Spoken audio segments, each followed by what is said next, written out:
My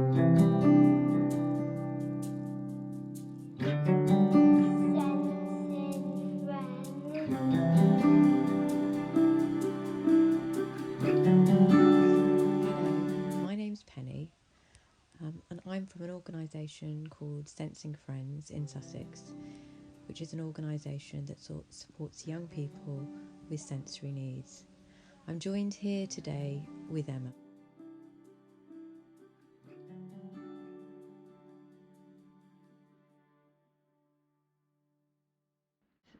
Today we just want to really take this opportunity to highlight some of the situations and experiences young refugees go through, particularly now at the current time that we're in, with all the issues that are happening over in Afghanistan. So that's what this is about today. It's just a chance for us to chat, and we've also got. We're very fortunate enough to have had a long chat with Nabi, who is a young refugee. He's been over in this country for a while, hasn't he? I think so. And he very kindly came and talked to us about his experiences. So, yeah. So, I don't know what you think, Emma. I think you've got some idea, some background or some information on some of the statistics around what it's like to be to come here, and some of the statistics around young refugees. Am I right with that? Yeah. Thanks, Penny. Thanks for introducing us.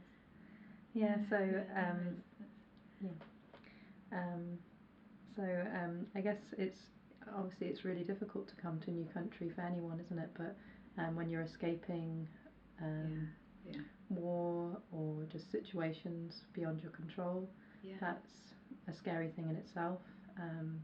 And so refugees will often be escaping their country for various reasons, often war, isn't it? Or often other reasons as well, though. Absolutely. And they're forced to leave their country, their home country. And if you think about it, they'll be leaving everyone that they know, their family, friends, if they have a job, if their livelihood, their school, and then just going to a new culture, a new country. So that in itself can be quite difficult. I can imagine really difficult, and just as you're talking there, I'm kind of thinking, gosh, it's quite sad to think about that, actually having to say goodbye to all those people that you love, that you care about, and not knowing whether you'll see them again, particularly being young as well. Sorry, Karen. Well, I was just thinking about the situation right now in Afghanistan, because of course it's very relevant at the moment, isn't it? So a lot of people will be talking about this more at the moment and thinking about it, and so this is why we've kind of chosen to do this now. And talk about this now, and we're hoping as well to be able to help young refugees, and even with this podcast, just to reach out to them and sort of let them know that there are people who care and want to support them, and maybe also hear about a refugee who has been able to get help and has and is living here, and what his experience was like. Absolutely, yes. And I think one of the things that with what you're saying there is that actually what would be good to say is that actually Sensing Friends as an organisation is really trying to really support young refugees. We've sort of put young refugees in the forefront because of recognising it's actually really quite hard for some young refugees to get any emotional support. So we're prioritising young people who are in that situation. So, and I guess just thinking, like you said, Penny, that about the statistics, it's quite striking. Refugees will be 5 times more likely to be suffering from mental health issues than the general local population.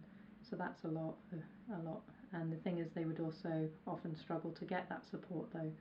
So they're more likely to be struggling, and then they also will not often be able to access support because of their situation. And also the statistic is that 61% of them will have some form of serious mental health distress. So that's quite a significant number of people. And then if you think about being young as a refugee, just that, when you're young, you're more vulnerable. So it's just striking, isn't it, how many of these young refugees will be coming and just needing support but not being able to access it. Absolutely, absolutely. And I'm just going back to what you were saying there about the sort of some of the issues and the mental health issues that they're having to deal with, but not getting the support. Some of the things that they're having to deal with, if you think about what they've gone through, what they've witnessed, the trauma that they've witnessed. Many young people come over here, understandably, with PTSD, which is a very significant situation or experience you can have that can affect a lot of every part of your life, can't it? Absolutely. And the thing is, that can be just before they come, so the war or the trauma before they come, and then it can be the journey here, which is often very perilous, and people can die, and they can witness people dying as they travel. Absolutely, yes. And they can be travelling in awful conditions. And then after they arrive, there's a lot of difficulty often when they arrive in terms of getting support and seeking asylum, in terms of finding housing, in terms of what to do for money. So there's a whole, process, pre and post coming, that, just makes their situation really complex. And so the mental health needs and support needs really, really complex. And the trauma that they experience, really complex as well. It is really, really complex. Absolutely, I hear what you're saying. And I, just talking to other young refugees, and some of the things I know we're going to be hearing from Nabi in a minute, and he talks. It's a very interesting conversation around some of his experiences. But one of the things that I noticed when talking to young refugees is that real sense of isolation that's felt, the sense as whilst going through all this PTSD, and that sense of really actually needing to have that support, they're having to deal with additional isolation where they're kind of getting a real sense and many experiences around feeling like they don't belong within the society. So not belonging and feeling quite rejected and being alone in that experience, and that no one can possibly understand what they're going through. Absolutely, absolutely. And maybe the fear of sharing that with people as well, and the fear that they might not understand or they might be rejected. So. And I know, obviously, hopefully, we might get a chance now to hear a little bit about Nabi's experience of what happened to him when he came over, and then maybe we can talk a little bit more about how we can what getting emotional support can do, really, in that sense. So, and I know Nabi talks a bit about, doesn't he, about being sort of anxious, sleep and trauma and stuff like that. So, and that's not uncommon for other refugees. So perhaps now we can sort of listen to what he has to say, and then maybe we might talk a bit about what he has to say. Absolutely, absolutely. My name is Nabi. I'm from Afghanistan. I came this country 2014. So when I was came in the beginning, that wasn't I can't speak English, nothing. Even I cannot write my name. I can't read, and that was so difficult for me. I used to live with foster family for 3 years. On that time, when I was going shopping or somewhere, like that was so difficult for me because I cannot speak English. But so. After that, few months time when I used to live with foster family, and then I went to boarding supply. I have to say your English sounds good now. Yeah, thank you very much. That was difficult. For example, that was when I was booking an appointment, and that was too difficult for me. But I have to book an interpreter as well. But without the interpreter, I can't continue my appointment. I know one of the things that we were going to just chat with you about today was the fact that actually one of the things that you decided to take up was to have some emotional support. Counselling, Sensing Friends, and so we were just going to have a bit of a chat today about how that was for you, and I guess firstly just maybe asking you. Yeah, of course, why not? Yeah, about that. The counseling, with like for example, when who coming from my country because they have too much stress when you the wake up, when you have the back problem, yeah, what happened? But those people, some people, they don't know. They think you're lying, but no, we are not. But we should get too much stress when it's especially night time. Is when you go bed, like you get too much stress, you're hot, panic, and you can't sleep. You have headache. You feel you miss your mom, you miss your dad, you miss your family. Yeah, So absolutely. all the stress come in, especially home office. You have to be in the home office. There's not one thing. Everything is coming like Yeah. make you do so, but you don't have no one to chat. When you see the counseling, so whatever you have in your chest, and you tell, for example, your pain of your heart, what is hurting you, and then you chat with the counseling, which is like feel like coming down, like for example, you not keep everything on your own, but you share with someone else with the counseling. Yeah. So one of the things that Nabi talks about in his when we're talking to him is that he talks about this situation of being waiting and waiting and waiting for the Home Office and waiting for this decision for him to while he's seeking asylum, and he's waiting and just how difficult that is to not know. And I actually saw interestingly and relevantly with this is a new film that's come out called Limbo, very appropriately named, being left in limbo, your life being left in limbo. Is worth watching, definitely. Have nobody's seen it, but it is that sense of exactly for Nabi, that sense he was talking about being. He talks, doesn't he, about just waiting. Yeah, just waiting. Yeah. Yeah. Well, thanks for sharing that film. Yeah. As well, Penny. And yeah, I guess he also says, for how long will it be like this? Yes. You know, and just what will happen to me. And he said you just can't do anything. So it's that sense of stuckness, isn't it? And uncertainty about what will happen to me. Yeah. And just an uncertainty obviously leads to anxiety often. Absolutely. And so that does, just will exacerbate the feeling of, feeling stuck, feeling isolated, and feeling, just not knowing what will happen next. And that fear. Yeah. Exactly, that sense of not knowing, as I say, and the fear, how that perpetuates, that uncertainty. And of course, many of the young people who've come over from Afghanistan right now will be in that situation of just coming here and then not knowing what next. Yeah, what next? What next? I guess there's something there, isn't there, about being.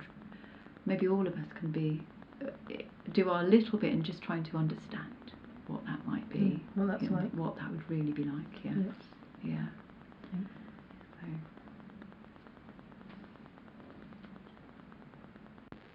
You being here, especially the home office, you waiting like you can't make a decision, you can't do anything, but oh gosh, you're thinking about yourself. I'm gonna do what's going on, like for how long I'm gonna be like this. Yeah. I can't make a decision. I cannot make my life.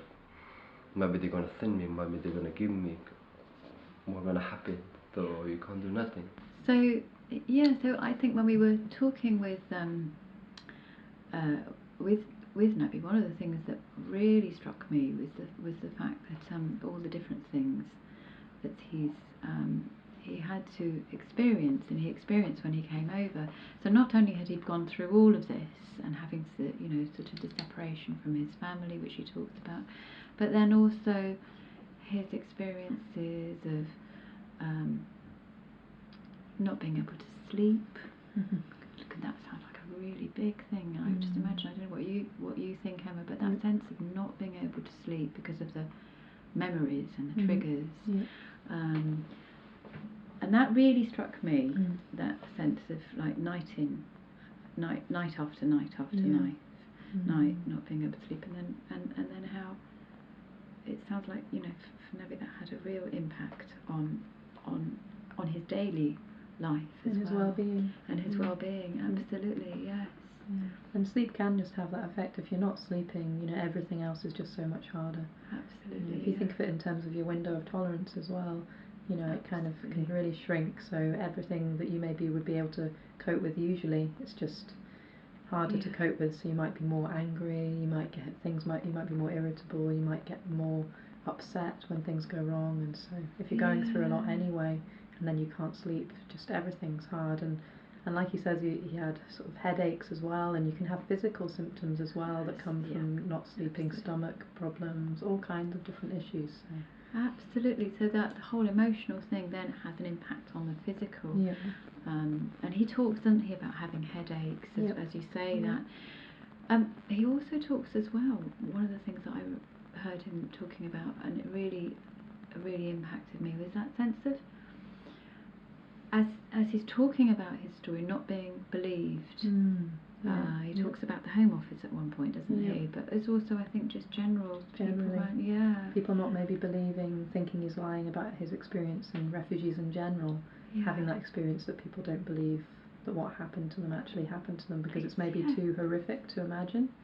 Absolutely. Or that they think they're making it up to get support. There's a lot of suspicion around that maybe as well. And there is, I think there is a lot of suspicion, and I wonder as well about that sense of, you know, when you've gone through something that's so significant and so painful and so challenging, to have the importance of having that somewhere acknowledged, and then being in a situation where somebody says, but I don't believe you.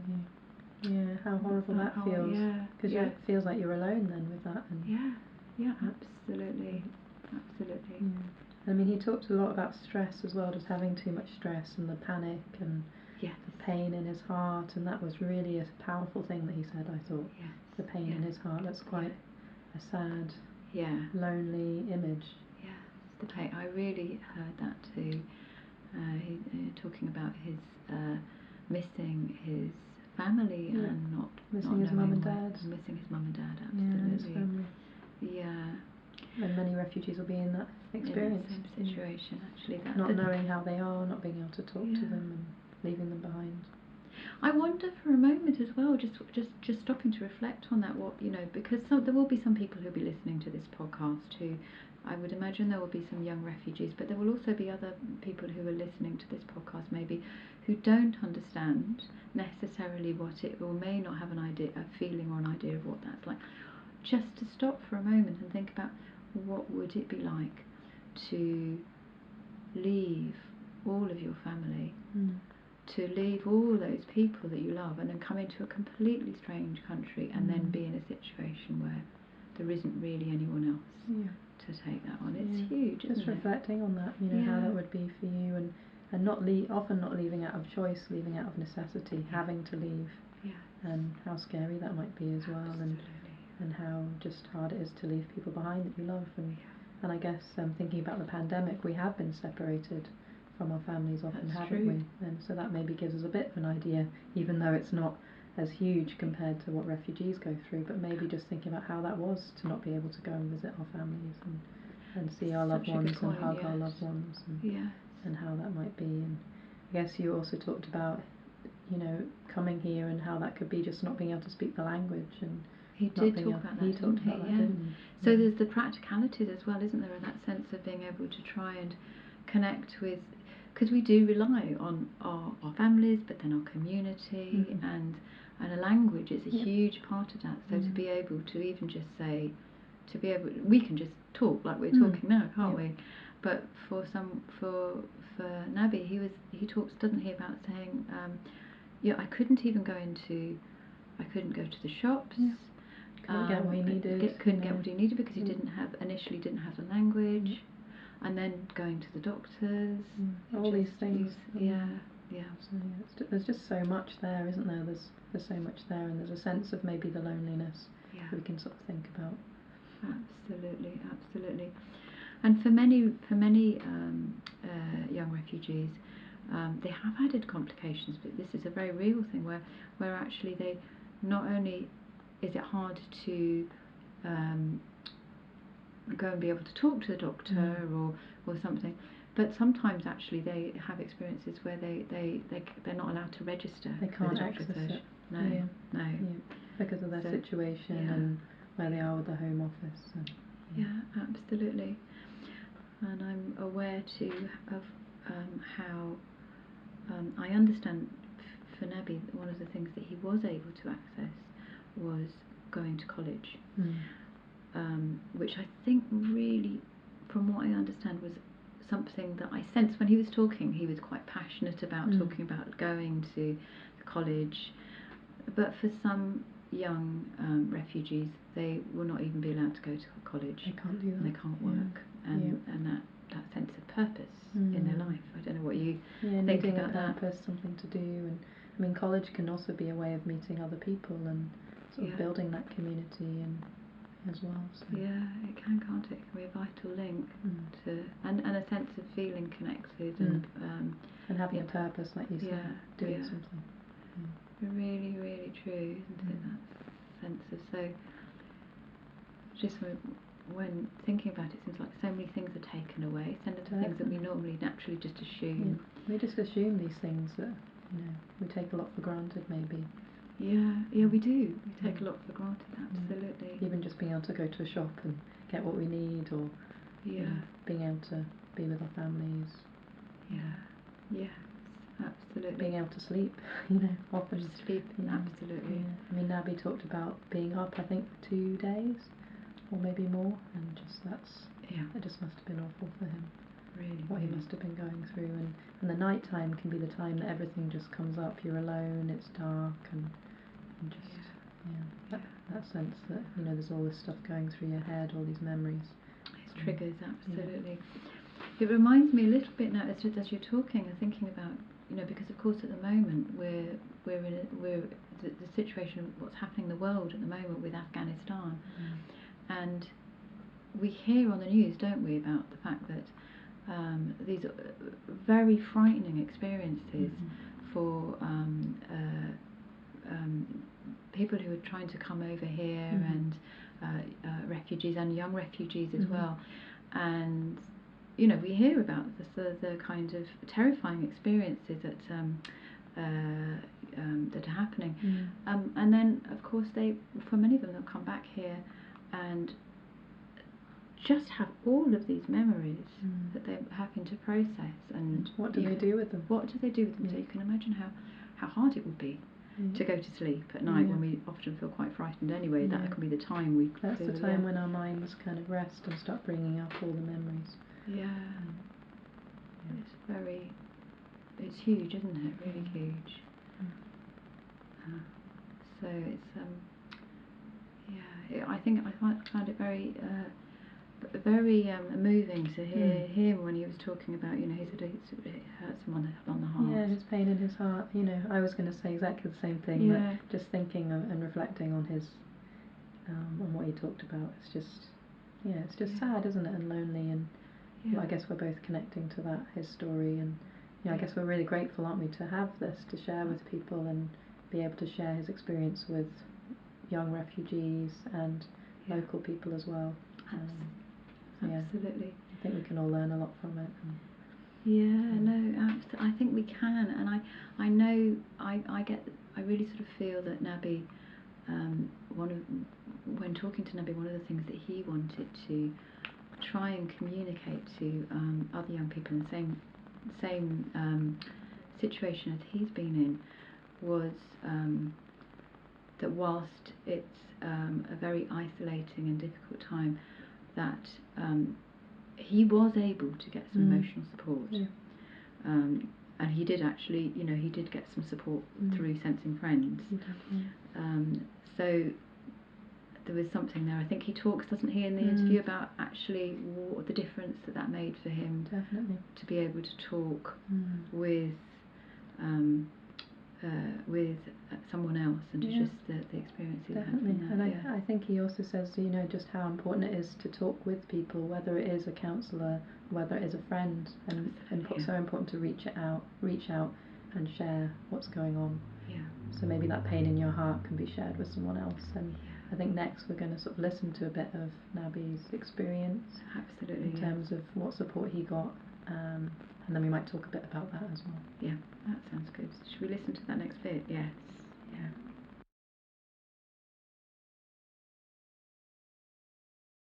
Yeah, I really hear that sense of just being kind of really stuck and not being able to do anything. and the importance of just being able to have someone else to kind of share that with rather than just hold that yourself. Yeah. How long did you have counselling for? Can you remember? Oh gosh, I have a lot. Like since I came here, I got counseling. Like maybe I had like more than 200 something, not less.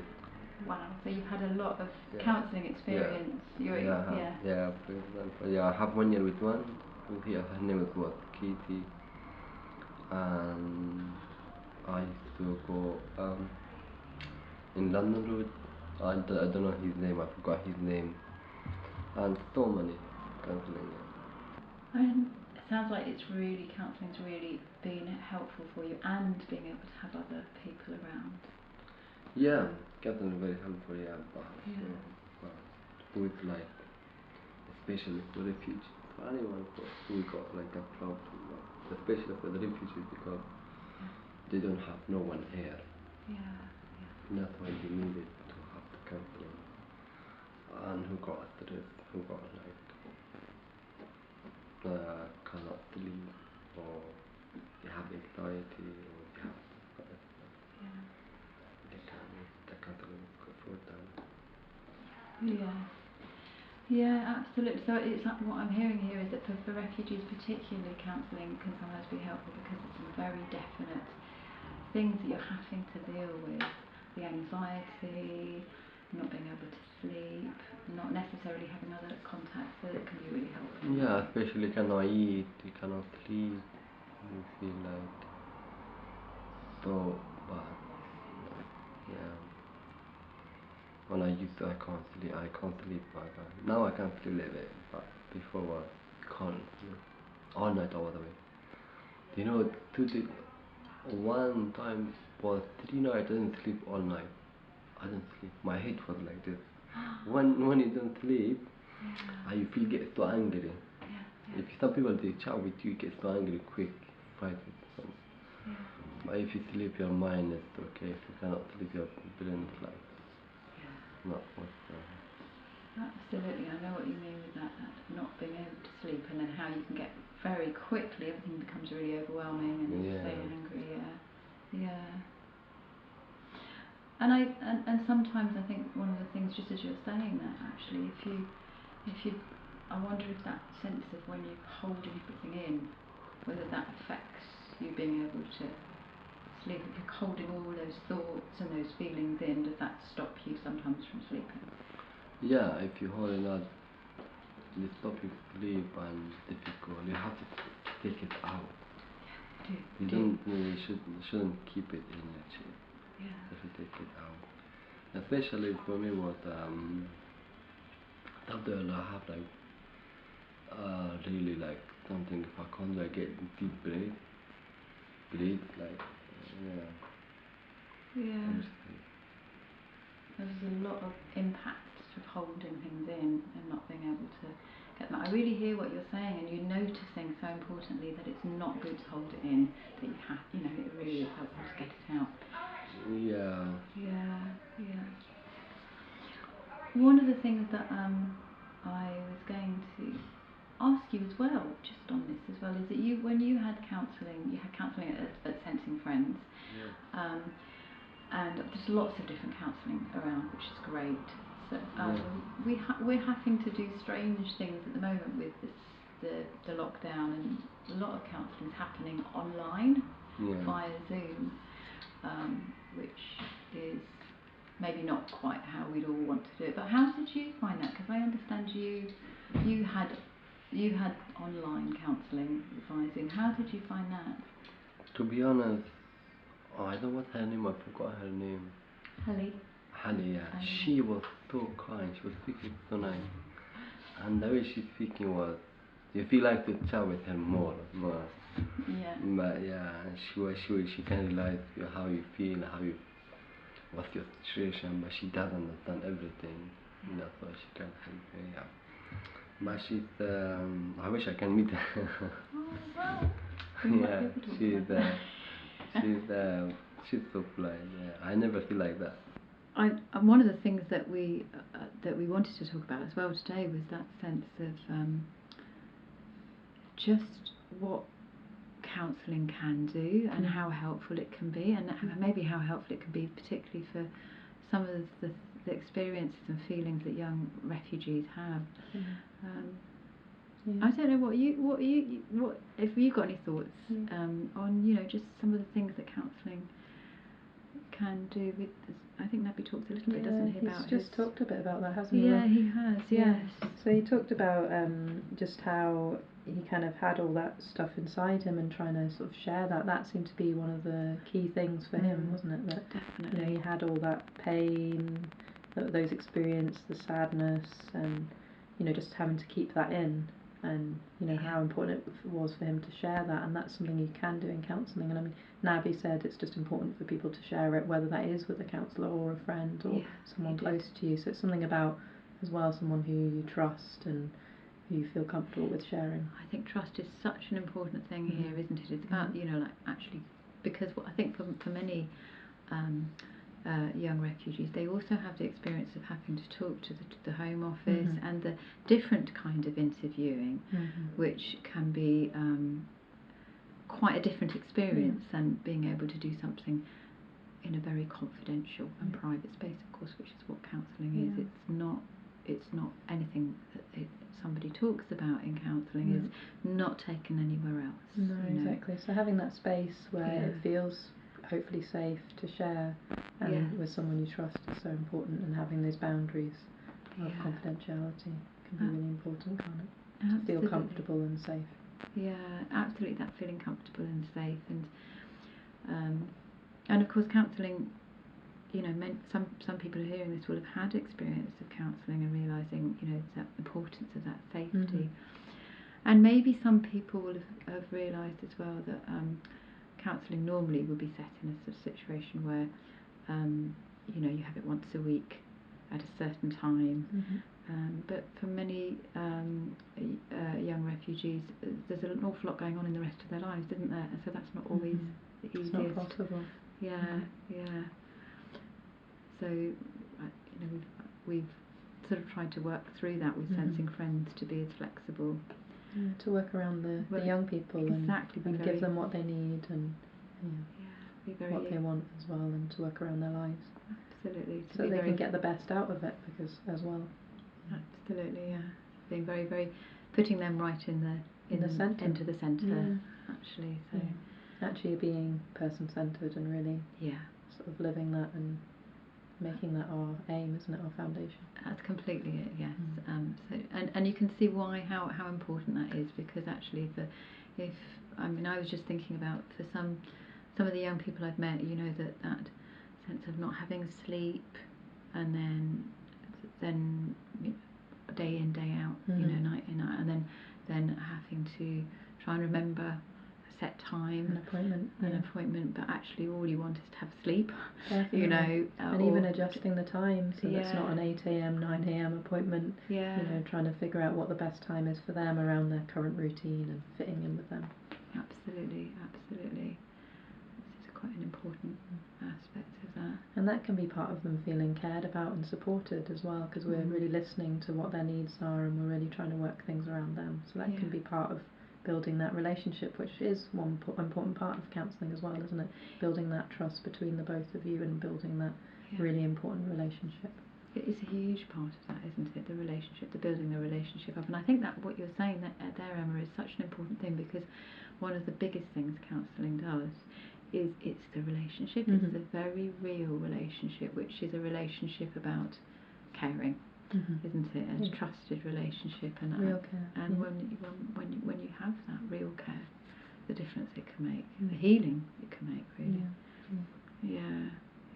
And you can't underestimate that, how the power of that relationship, and I guess we've both experienced that, haven't we, through our work with young people. Absolutely. Something about being reliable as well, and so people can trust you, and just being there for them and being flexible. Exactly, absolutely, just being there, and it's quite a special relationship in a sense. It's not something people will get anywhere else. It's a relationship of trust and unconditional kind of caring, isn't it? Absolutely. It's that unconditional caring in that sense of. I think there's something as well, isn't there, about being able to be in a place where in counselling for where someone can come and they can be really heard, really heard. They can say anything they want and be really, really heard and not judged. And not judged. That's it. Yeah. Yeah, and that's another thing, isn't it? Just not being judged and not being questioned. And I guess the thing is, a lot of refugees may have been questioned and judged in their experience from coming over here. So it's important in counselling that we're different. We're not judging them. We're just listening. We're hearing what they've gone through. And there's that the very real kind of feeling and warmth that comes between the counsellor and the young person, because that's a very real feeling. We can probably both vouch for that, can't we, as counsellors, that actually there's a real emotional connection that happens within counselling. And I guess there's other things we can do in counselling as well, in terms of sort of just offering young people different ways of coping as well with some of those things they're going through. So in terms of sleeping, in terms of memories, in terms of anxiety, along with just being heard, which is so powerful, and having that relationship, you can also, which is the foundation, on that you can build other kind of things in terms of ways of just helping with anxiety, ways of breathing to calm your nervous system, to get back into your window of tolerance, ways of coping every day, different things they can do, maybe mindfulness, grounding techniques, all these kind of things. They're so important, those. You're absolutely right with that. I'm really glad you brought that part in, because that's also a very important thing about helping young people to be able to find their toolbox, their tools, things they can use. Then they can use them in their life, and they've got these they suddenly become you've got these tools that you can take out there. Yeah, and I'm just thinking about their experience. It feels like a lot of what they're going through, often refugees, is sort of out of control. So in a way, giving them these kind of strategies can be a way of them feeling more in control of their anxiety, of these memories, and ways of sort of helping themselves, and that can be really empowering for them to sort of understand what's going. Also, just to understand, we can sort of help people understand what's going on in their bodies, in their nervous systems, in terms of what's going on when you're anxious, and what we can do to help, and that can feel really hopeful as well, giving them hope that actually things can improve, and I don't have to be like that forever, and I can get help, and I can help myself as well. And these are things I can do. It's so that can be so helpful, can't it? And that sense of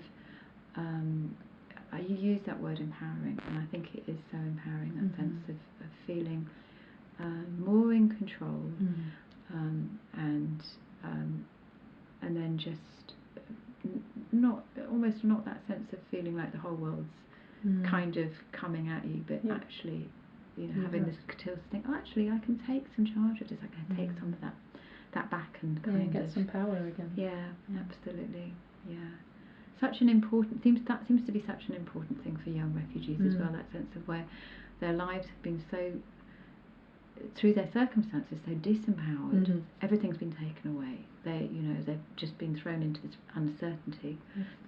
To claim back some of that back is so I think that can be such a healing thing, really. Definitely. And that's something we can try and help them do. Definitely. And I guess it's a bit of I see sometimes counselling as a bit of a teamwork thing as well, so you're kind of working together to figure things out about what would be helpful for the young person, because I guess a young person will be sort of an expert on themselves, so they'll know what would be helpful, they know their own experience, and so I guess it's important that we work together a little bit with them to figure things out. I think that's such an important thing, isn't it? That sense of how, certainly in the way we approach counselling, is we really feel it's very very sort of important, and we really kind of approach it from a perspective that the person that we're helping is the expert on their life. Yeah, they are the expert. Absolutely, And we need sort of their input, or want their input, and want to know what works for them and what doesn't. And it's interesting because at the end, Nabi talks at the end of the interview, he talks a bit, doesn't he, about his experiences of counselling, and just it sounds like he's had a lot of He counselling. said over 200 sessions, so he'd had a lot of experience. So he is quite an expert. He's an He's an expert in counselling, and it's great we could actually hear from him, wasn't it? It's amazing that we could talk to him and talk about his experiences, and I think he really wanted to express to other young people in his situation about how he did get something from how that. He got support, and how much he got from that, and I guess it felt like, as we said, the key message was not to keep it in, to share it. Not to keep it in, to share it. Definitely. It seems like he's been able to do that, and that's quite hopeful, isn't it? That's quite encouraging, because I think at the beginning of this podcast we talked quite a lot about the difficulties that young refugees might go through, and all the trauma, the PTSD, the maybe anxiety, depression, and the loneliness, the isolation. So it feels nice that we've got an example of someone who has been through that, but he has come out the other side, and he has been able to get support. And that's what we're hoping to sort of reach out to other young people, to let them know there is support there, and that we hope his story will inspire them to get support in whatever way works for them as well. Absolutely. I think that's very, hopefully that will be what we can, pass on here and pass on his story. And of course now Nabi has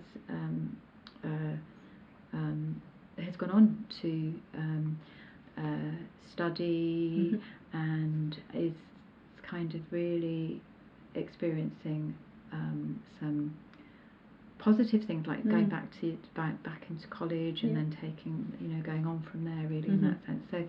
So he's really been through quite a journey, hasn't he? And he's from come not through, knowing English and not being able to go to the shops to now studying. Really remarkable. What he's, how he's and I think for him, just being able to not be locked in and not with the feelings and not having to show definitely helped. And thanks, Penny, for today. Thanks, it's been lovely so talking much. with you. It's been really interesting talking, yes, and hopefully we will be able to use this to connect with other young people who may be able to benefit from counselling at Sensing Friends. Definitely, and I guess just don't keep it to yourselves, and seek support if you can, and there are people there that care. Absolutely. So there's lots of different support out there as well. It's not just Sensing Friends, there's other places as well. So you're not alone. Not alone, absolutely.